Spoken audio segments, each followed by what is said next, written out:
Halo semuanya, kali ini kita bakal bahas konsep fisika terkait efek fotolistrik gitu. Tapi sebelum jauh ngebahas terkait efek fotolistrik, kira-kira nih, kalian tahu nggak sih apa sih itu efek fotolistrik? Oke, jadi gini, efek fotolistrik merupakan salah satu konsep fisika yang ngejelasin terkait adanya arus listrik akibat cahaya mengenai suatu plat logam. Maksudnya gimana tuh? Oke, jadi gini, bayangin aja kita punya suatu katoda dan juga anoda. Katoda ini merupakan plat negatif ya, dan anoda merupakan plat positif. Kemudian kita beri senter dan kita sinari ke plat katoda. Yang terjadi apa? Yang terjadi bakal ada foton yang nabrak katoda. Ternyata ketika foton tersebut mengenai katoda, bakal ada elektron yang lepas. Karena elektron ini lepas, maka dia bakal bergerak ke plat positif. Ketika terjadi suatu pergerakan elektron, maka bakal timbul yang namanya arus listrik kan? Nah, fenomena inilah yang disebut sebagai efek fotolistrik, yaitu konsep fisika yang ngejelasin terkait adanya arus listrik akibat cahaya mengenai suatu plat logam. Oke, gimana? Sampai sini kira-kira udah mulai paham belum definisi dari efek fotolistrik? Kalau udah, mungkin kalian masih bertanya-tanya sih, kok bisa sih cuman gara-gara foton doang elektron di plat tersebut bisa lepas? Jadi gini, kalau kita zoom in bagian katoda, kita tinjau area atom logamnya, kurang lebih kalau kita gambar itu kayak gini nih. Karena atom logam ini memiliki banyak elektron, maka posisi elektron valensi itu tuh jaraknya jauh banget terhadap inti atomnya. Sehingga gaya kolom yang terjadi antara elektron dengan inti atom dia tuh lemah. Kalau kita ganggu dengan adanya foton, maka energi foton ini dia tuh bakal diserap oleh elektron valensi. Sehingga ketika energi elektron valensi tersebut lebih tinggi, maka yang terjadi apa? Yang terjadi dia bakal lepas dari atomnya. Ketika elektron valensi ini lepas, berarti dia punya energi kinetik nggak sih? Kan dia bergerak gitu ya. Berapa tuh nilai energi kinetiknya? Menarik juga sih buat dibahas. Bayangin aja ada sebuah plat nih, kemudian kita beri foton. Nah, ketika foton ini menumbuk suatu plat, yang terjadi apa? Yang terjadi ada elektron yang keluar. Berdasarkan hukum kekekalan energi yang bilang bahwa jumlah energi pada keadaan awal sama dengan jumlah energi pada keadaan akhir. Artinya apa? Artinya pada keadaan awal itu tuh dimiliki oleh energi foton. Kemudian ada sebagian energi foton yang digunakan untuk membebaskan elektron dari plat ini ya. Ditambah juga karena elektronnya bergerak, berarti dia juga punya yang namanya energi kinetik elektron. Kalau kita simbolkan yaitu EF, WO, dan EK, di mana F ini merupakan energi foton, WO adalah energi pembesaran elektron, dan energi kinetik elektron yaitu EK. Kalau kita tulis secara matematis, nilainya yaitu EF sama dengan WO tambah EK. Berarti nilai EK sama dengan EF dikalikan dengan WO. Kita simpan persamaan satu nih. Yang namanya energi foton itu kan nilainya adalah H dikalikan dengan F ya, yaitu konstanta Planck dikalikan dengan frekuensinya. Kalau kita substitusikan ke persamaan satu, maka diperoleh nilai dari energi kinetik yang lepas, yaitu adalah HF dikurangi dengan WO. Di mana EK merupakan energi kinetik satuannya adalah Joule, H yaitu konstanta Planck nilainya adalah 6,6 dikali 10 pangkat minus 34 Joule second, F adalah frekuensi foton satuannya Hertz, dan WO ini disebut juga sebagai fungsi kerja logam. Satuannya adalah Joule. Berdasarkan eksperimen, kurang lebih tuh gambar grafiknya kayak gini nih. Di mana pada sumbu Y ini merupakan energi kinetik elektronnya lepas, dan sumbu X ini merupakan nilai frekuensi fotonnya ya. Yang terjadi apa nih? Yang terjadi gini nih. Di sini merupakan nilai frekuensi fotonnya. Dan nilai EK-nya itu di sini nih. Kemudian titik ini merupakan F0 atau frekuensi ambang. Yaitu di mana elektron mulai lepas nih dari plat logamnya. Dan kalau kita ambil garis lurusnya, maka akan diperoleh nilai yaitu W0. W0 ini merupakan fungsi kerja logam ya. Artinya apa nih di sini? Artinya bahwa elektron itu tuh akan terlepas ketika frekuensi fotonnya lebih besar dari frekuensi ambangnya. Oke, jadi kesimpulannya adalah nggak semua cahaya mengenai suatu plat logam, maka elektron di plat logam tersebut bakal lepas ya. Cuman cahaya yang memiliki frekuensi lebih besar dibandingkan dengan frekuensi ambang logamnya. Oke, kita udah ngebahas nih energi kinetik elektron yang lepas. Sekarang gini, kira-kira nih, berapa sih energi yang dibutuhkan untuk menghentikan elektron bergerak gitu?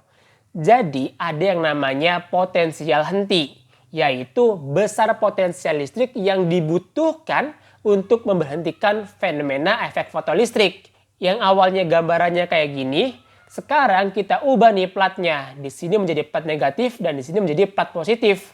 Alhasil elektron tuh sungkan buat bergerak ke arah kanan.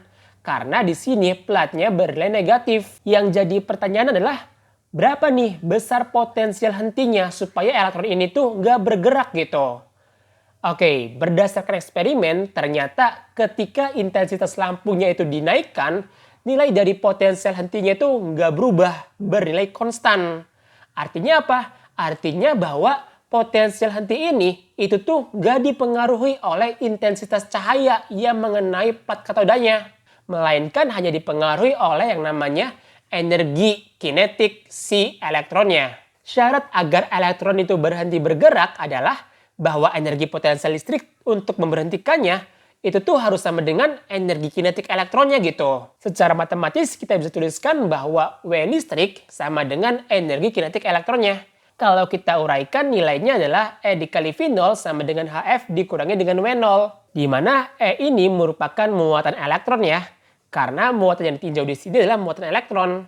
Berarti nilai dari V0-nya adalah HF dikurangi W0 dibagi dengan E. Di mana V0 merupakan potensial henti, satuannya adalah volt.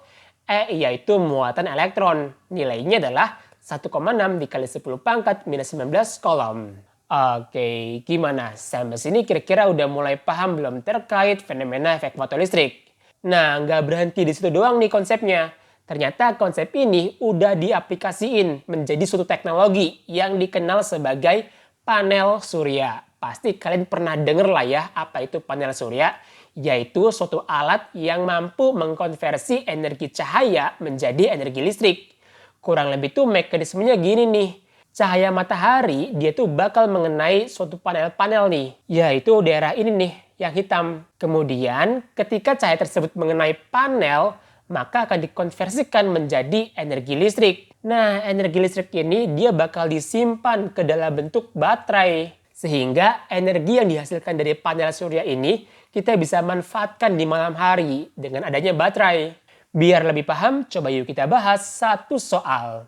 Seorang anak sedang melakukan eksperimen efek fotolistrik menggunakan cahaya dengan panjang gelombang 300 nanometer.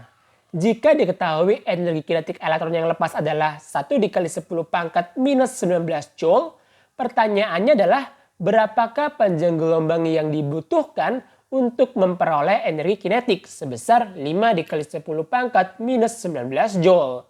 Oke, diketahui bahwa panjang gelombang pada kejadian pertama adalah 300 nanometer.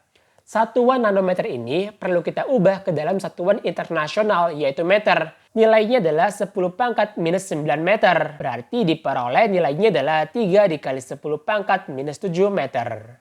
Kemudian energi kinetik pada keadaan pertama senilai dengan 1 dikali 10 pangkat minus 19 joule. Dan energi kinetik pada keadaan kedua yaitu 5 dikali 10 pangkat minus 19 joule.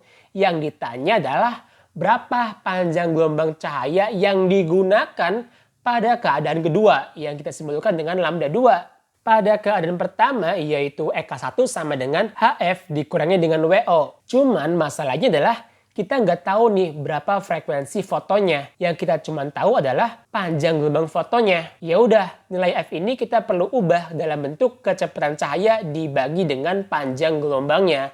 C per lambda dikurangi dengan WO. Berarti nilai dari WO-nya adalah HC per lambda dikurangi dengan EK1 ya. Kalau kita masukkan nilainya yaitu 6,6 dikali 10 pangkat minus 34 dikali 3 dikali 10 pangkat 8 dibagi dengan 3 dikali 10 pangkat minus 7 dikurangi dengan 1 dikali 10 pangkat minus 19. Nilai 3 kita bisa coret ya. Sehingga diperoleh yaitu 6,6 dikali 10 pangkat minus 19 dikurangi dengan 1 dikali 10 pangkat minus 19. Sama dengan 5,6 dikali 10 pangkat minus 19 Joule. Oke, di sini kita udah tahu nih bahwa fungsi kerja logamnya adalah 5,6 dikali 10 pangkat minus 19 Joule. Sekarang kita beralih ke keadaan kedua, di mana pada keadaan kedua ini nilainya adalah EK2 sama dengan HC per lambda dikurangi dengan WO. Berarti HC per lambda sama dengan EK2 tambah WO. Kalau kita masukkan nilainya yaitu 6,6 dikali 10 pangkat minus 34 dikali 3 dikali 10 pangkat 8 dibagi dengan lambda. Sama dengan 5 dikali 10 pangkat minus 19 tambah 5,6 dikali 10 pangkat minus 19. Nilainya yaitu 19,8 dikali 10 pangkat minus 26 dibagi dengan lambda. Sama dengan 10,6 dikali 10 pangkat minus 19.